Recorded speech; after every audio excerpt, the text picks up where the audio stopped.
The debate and rage over fake guitar playing on social media is fired up again, and I get it. It's so disappointing to see some people go into great lengths to get ahead on social media when there are so many players who are just trying to get better at guitar and are potentially judging themselves against these ridiculous, massively edited videos without even realizing it's fiction. It's fiction. Total fabrication. The thing is, dude, with all this drama, it's so easy to miss the biggest problem.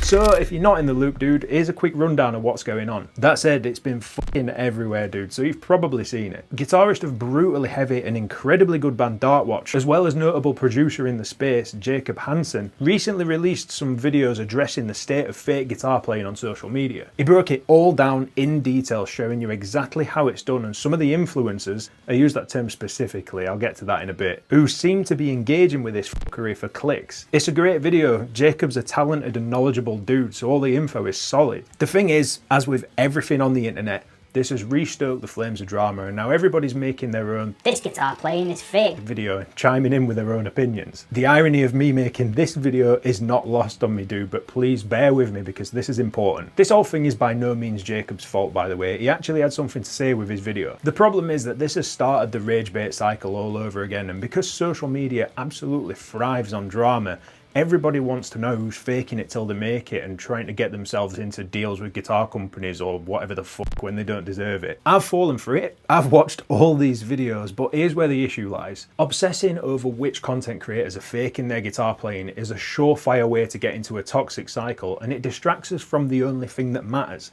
our own playing. It's so easy to get sucked into this vortex of bullshit and looking out for the people who are doing this instead of staying positive, tuning out the social media noise and really looking at our own goals on the guitar and seeing what we can do to stay happier with our time on the instrument. Let's face it, who cares if some random fucking dude on TikTok is miming over a Guitar Pro track? Whether they can play the part or not doesn't make the slightest bit of difference as to whether we could play the part or not, and ultimately, they're just lying to themselves, dude. Viewers only care about what these guys are doing because social media exists. The guys making the fake playing content care because they get all their validation from seeing 16 fire emojis commented on one of their reels by some dude whose username they don't even recognize. And the people watching only care because they're deep into a scrolling session while they're sat on the toilet and they feel like they've been cheated in some way. We all know this, but the platforms like TikTok and Instagram are designed to keep you addicted to scrolling for as long as possible, and there's absolutely no value at the end of it. None of it means anything, dude. The only thing that does is how much effort you can put into your own playing and music and skills, because that's all that matters. And the rage that keeps people talking about these posers actually helps them. It all feeds their engagement. So in a roundabout way,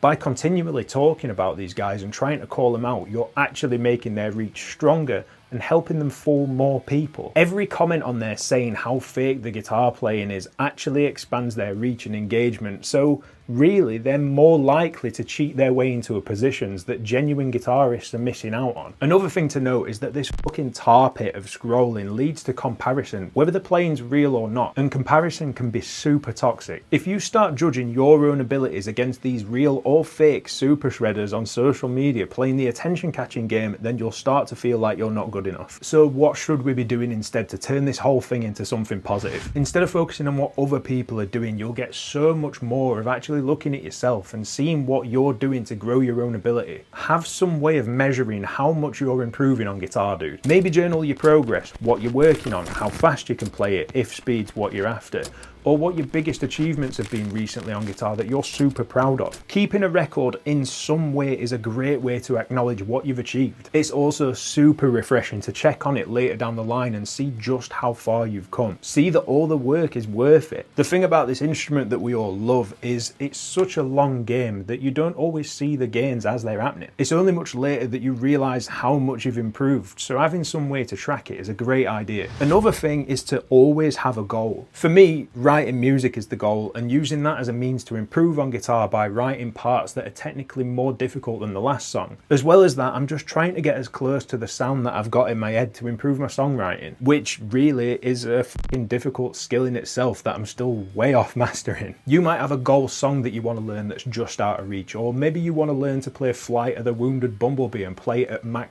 like Nuno. Make it a solid goal to get there and then work on it. Finally, play guitar for the love of it and don't get sucked into the dramatic side of this instrument. I'm gonna be real with you, there is a part of this community that fucking loves an argument. People will tell you that your choice in guitar is shit because it's not what they'd choose. They'll argue that tone isn't in the balls and it's in fact in the wood until they're blue in the face. They'll jump into a comment section to tell you they don't like something that you do just because it's a colour that they wouldn't have bought or they don't understand it. It's literally the wild west of insane takes in the guitar community. And yeah, irony. I'm literally filming myself giving a video about my opinion of something in the guitar community right now. But most of you guys are smart, reasonable people and understand that a reasoned take is something completely different to something benign like X guitar is bad because I don't like it. So what I'm saying is you can't get sucked into all the drama. Don't let it distract you. I get the frustration that these people are basically cheating at guitar, and I also understand the compulsion to call these people out for the rats that they are, but that's not the way. If you see someone that you think is miming their shit to Guitar Pro, just stop for a minute. Before you call them out or watch their video 3 times to make sure, just think to yourself, is this really helping me? The answer will be no, so just ignore that stuff. Engagement is keeping them relevant, and no amount of internet witch hunting is going to make them go away. Guitar should be a positive thing for you, dude, and the best way to keep it positive is to focus on the things that you love about it, not the bits that piss you off. Let's start here by filling this comment section with all the things that you love about guitar. Which guitarists do you love? What instruments do you love? What keeps you pumped to stay playing? Also, if you could do the YouTube thing and click all the buttons below if this video helped you in some way, then that would be absolutely awesome of you. In the meantime, keep playing, stay safe. See you later, dude.